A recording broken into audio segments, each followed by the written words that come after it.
Welcome back, everybody. Today I'm going to teach you how to add a team member to ManyChat. This is incredibly useful when you're scaling your business and need to give others access to manage your chatbot, handle conversations, or simply view analytics without having to share your main login credentials. First, head over to your ManyChat website. Once you're logged in and on your dashboard, direct your attention to the left side of the screen where you'll find the main navigation menu.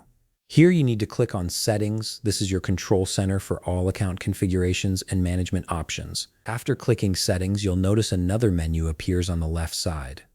From these options, locate and click on Team Members. This section is specifically designed for managing who has access to your ManyChat account and what level of permissions they have. It's essential for maintaining proper access control within your workspace.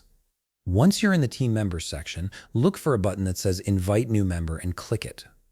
This opens up the invitation process where you'll configure the access level for your new team member. Now comes an important decision: selecting the appropriate role for this person. You'll see several role options presented to you, including admin, editor, inbox agent, and viewer.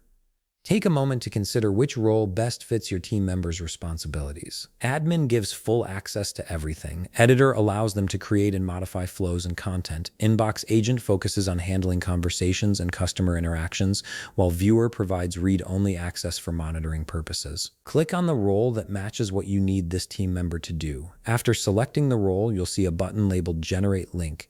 Click this button and ManyChat will create a unique invitation link specifically for this role. This link is how your team member will join your workspace with the exact permissions you've set. The link will appear on your screen immediately after generation. You can now copy this link and send it directly to the team member you want to add to your ManyChat account. They can use any communication method, whether it's email, Slack, or a direct message. The link will work regardless of how you share it. And that's it. You've successfully created an invitation for a new team member in ManyChat with the appropriate access level. If you found this video helpful, please leave a like, subscribe, and see you in the next video.